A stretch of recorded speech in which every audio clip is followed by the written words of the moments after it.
Pag-usapan naman natin ngayon mga boss, etong polar coordinates method na paggawa ng line, no? Kaya lang mga boss, kung bago pa lang kayo sa maliit pa lang nating channel, huwag nyo po sanang kalimutang pindutin muna pala, no, yung subscribe. Pero isama nyo na rin po yung like at saka notification bell.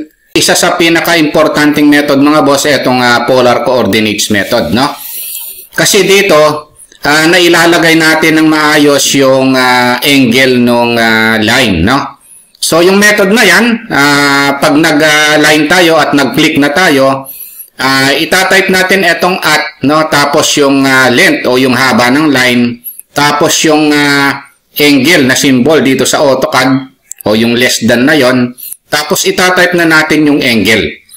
Ayan yung polar coordinates method kung gagamitin natin, no? Yun namang angle mga boss, parang review lang. Halos alam naman natin na pag ang angle counterclockwise, positive yan, no? Pag clockwise naman, negative yan, no? Ngayon dito, ito, kung titingnan natin ito, ang angle na straight na ganito, ang angle niyan is 0. Tapos pag yung line patayo, ang angle niyan is 90 degrees, no? Ngayon, kung straight siya, to the left, 180 degrees yun, no? Kung straight naman siya, pababa is 270 degrees yun, no? Kung counterclockwise siya, positive, no? Tapos clockwise is negative. Ito 0, iikot siyang pag ganun yung angle, 360 degrees yun pag bumalik siya rito, no? Pero nag-start siya sa 0 degree, no? Ayan yan. Ngayon gawin natin, no, itong polar coordinates. Actually ito, madali lang naman ito kung tutuusin, no? Kasi halimbawa, gagawa tayo ng example dito. Kung gagawa ako ng line dito na halimbawa 8 meters, tapos ang angle niya is 45 degrees, itatype lang natin yung L o yung line, no? Then enter, o click lang ako rito. Tapos itatype natin, gayahin lang natin ito, no? Press lang natin yung shift, tapos hanapin natin itong at na ito. Ayun, no? Tapos yung length, no? Yung length, 8 meters ang gagawin natin, no? O, itype lang natin yung 8. Tapos yun namang angle sign na ito, ito yun, no? Yan yung itatype natin. Press natin yung keyboard, yung shift, tapos pindutin natin ito. Kunin natin yung less than na yon, no? Tapos i-type na natin yung angle. Halimbawa, ang angle ay 45 degrees, no? I-type natin 45. Saka lang natin i-enter. Ito na yon, no? Saka lang natin i-escape. Para ma-check natin na ito nga 8 meters, ang angle niya is 45 degrees, pwede naman natin i-check, no? Da-dimension lang tayo. Hanapin lang natin itong dimension aligned. Click yung kabilang dulo. O, ito yon, no?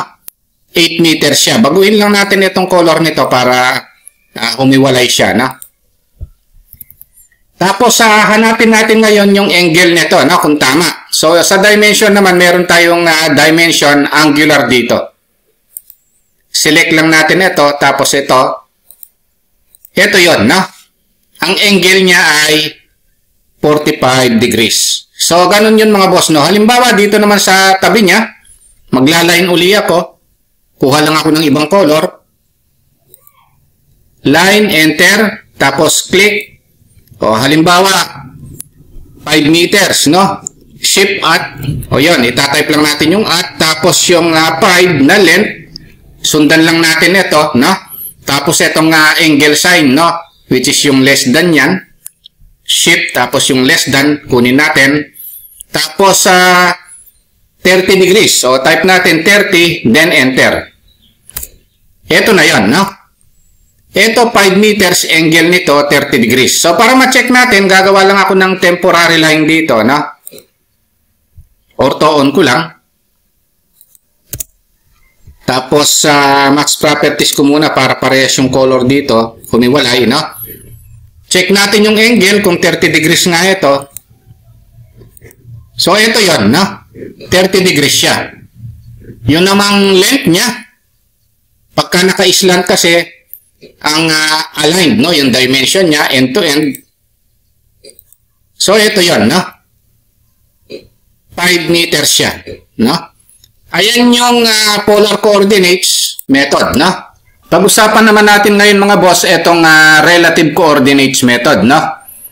Itong relative coordinates method mga boss, bumabase lang tayo sa x coordinate and y coordinates, no? Kapag nakapag-pick na tayo, ilalagay lang natin yung x and y coordinates. Tapos yung separator niya is yung comma. Kung halimbawa mga boss, ito yung example natin, gagawa tayo ng 5 by 3 meters na box, no? Ito yung gagawin natin using relative coordinates method, no? Dito sa relative coordinates method mga boss, i-on ko muna itong grid, no? Para maging guide natin. Ngayon, kung makikita natin sa grid, ito, yung grid na yan, by 1 meter ito, na-set na ito, 1, 2, 3, 4, 5, ayan na. So, kaya kung gagawin natin dito, ito, gagayahin natin ito. Halimbawa, line tayo, line, enter, tapos magkiklik tayo dito. Ngayon, yung x and y coordinates natin, tandaan lang natin yung positive x value, to the right yon. To the left naman is negative, no? Yung y naman, positive yung upward, no? Yung downward is negative, no? Kaya halimbawa, gagayahin natin ito, nag-click tayo rito. Ito yung origin natin, no? Kung ano yung first click natin yon, yan yung magiging origin natin, no? O halimbawa, gagawin ko 5 meters to the right, shift at, itatype ko lang, yung x coordinate natin, kung 5 meters to the right siya, positive 5 yon, no? So, i-type ko na lang 5, tapos lagyan natin ng comma, yung y niya is 0. Then, enter. Bakit 0? Kasi hindi siya nakaangat yung y, no? So, naka-flat lang siya. Ayan yan, no? Ang x, 5 meters siya, tapos yung y naman, wala siyang value. Kaya 0 ang inano natin. Straight yung line natin, no? Ito, 5 meters ito. Ngayon, kung halimbawa naman, gagawa tayo ng 3 meters na line, no? Pataas. So, magiging positive value yan. Yung last end natin, no, ng line, yan yung origin naman natin, no? O, type natin at pagkatapos i-type natin, yung x natin ngayon, kung origin natin itong last end point na ito, yung x natin is 0, no? Tapos, comma, yung y natin magiging 3 siya, no? Kasi upward yun, positive. Yung downward is negative, no? Enter. O, ayun na yun, no? Ayun na yung 3 meters. Kung origin natin ito, yung x natin, kung 5 meters yung gagawin natin, to the left, magiging negative yan, no? Kasi ito yung origin natin, yung last end point na yon, no? I-type natin, at yung x natin is negative 5, yung y natin magiging 0. Kaya, negative 5, 0. Then, enter. So, ito yon, no? Kasi ang origin natin ito. So, magiging origin natin ngayon, ito, no? Yung last end point na yon. So, kung idudugtong ko dito, shift at, yung y natin magiging, since pababa siya, ito yung origin natin, pababa siya, negative 3 yan, no? Tapos yung x naman natin is 0. Kaya yung itatype natin dito, mag-a-add tayo. Pagkatapos, itatype natin, yung x is 0, y is negative 3 naman. Then, enter. Ayun. So, bumaba siya. Then, enter. So, eto na yon, no? Kung ida-dimension natin, eto yung 5 meters.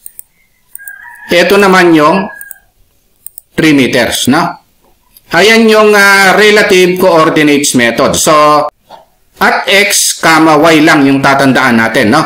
Basta ang tandaan din natin, yung last point o yung last end point, yan yung laging origin, no? Yung x to the right, positive, to the left is negative. Yung y upward, positive. Yung downward naman is negative. Kung nagustuhan nyo itong video natin, no?